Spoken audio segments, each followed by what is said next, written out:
So ayan mga idol, bali tinitesting natin yung try wheels natin na ano, sniper. Yan.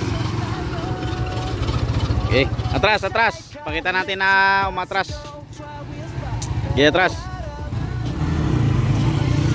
Okay, atras. Okay. Okay. Okay. Bante.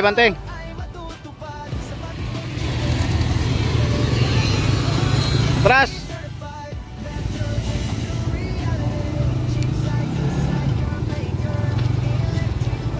Okay, atras. Okay. Okay, sasakay ako. Pakita natin sa mga idol natin kung bakit umatras yan at tumabante. So mga idol, ito po yung ginamit natin. Itong reverse, forward, saka backward. Yan yung ginamit natin. So ngayon, titistingin natin, sasakay tayo mga idol. So ito nga pala yung upuan na nilagay natin. Pure blue yan mga idol. Yan. So ito yung apakan. Tapos pinakapakan ng pasahero. Ante.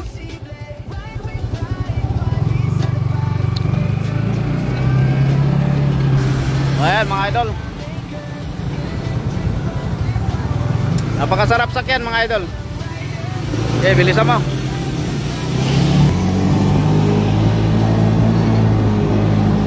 Okay.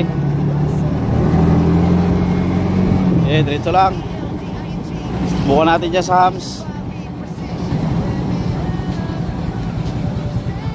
Okay.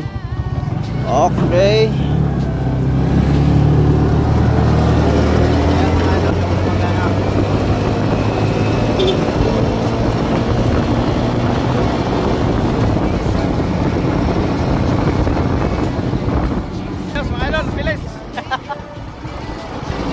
Balik tayo. Okay, atras tayo mga idol, pabalik tayo. Okay, bante. Okay. Alright. Yan. Ayos. Yung ating manubila. Malambot yung shock na nilagay natin mga idol, yung pinaka spring. Ito nga pala yung spring natin pa yan. So yun, yan spring natin. Napakasulit mga idol. Okay. Quality. Yan. Sa hams dapat dahan-dahan lang. Okay.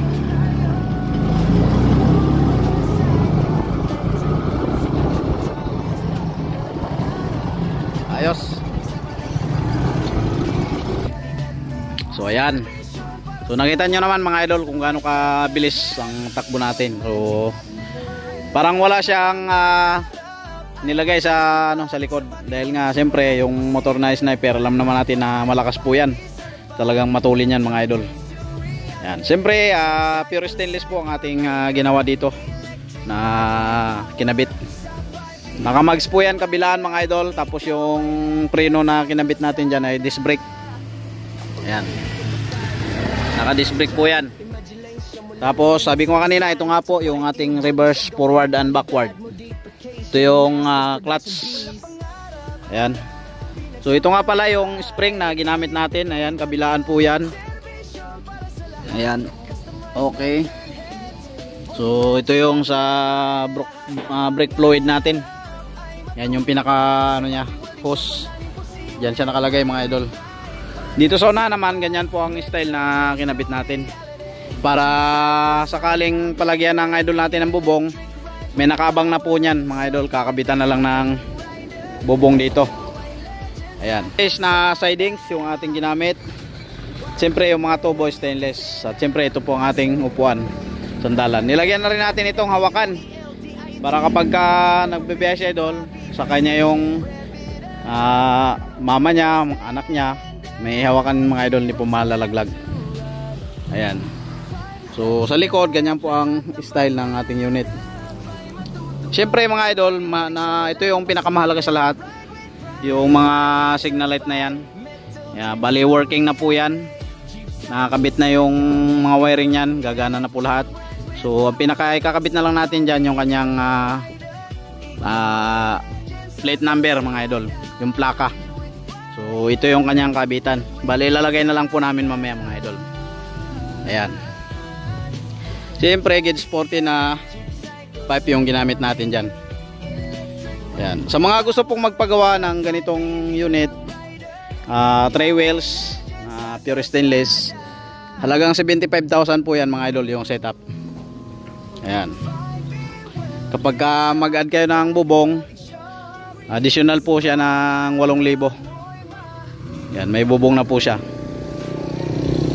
Sniper po ito mga idol na 150. Yan. So for deliver na po natin ito mga idol sa Nasugbu, Batangas. Dadali namin ngayong gabi itong unit po na ito mga idol. Yan. Siyempre nagpapasalamat tayo ng napakarami sa lahat ng mga followers, subscriber natin sa ating YouTube channel. Sa mga hindi pa nakasubscribe dyan, pindutin nyo na po ang subscribe. At siyempre sa ating Facebook page, pakipollow na rin po ang ating Facebook page, Mr. Ems TV Official. Yan, maraming salamat mga idol. God bless you po sa inyong lahat. 5E Welding Shop, 5E Welding Shop. Dreams, pangarap mo'y magiging totoo. Ordinary rides, nakakasawa na. Looking for something na ikaw lang ang meron. Sa 5E Welding Shop may solusyon tayo. Model, sidecar, electric, quadsicle, tri-wheels pa. Kalapangarap, pinagsama ng 5E. Dekalidad na servisyon para sa lahat. Custom rides that turn heads, welding magic that never ends. Lahat ng pangarap ay matutupad. Sa 5E Welding Shop walang imposible.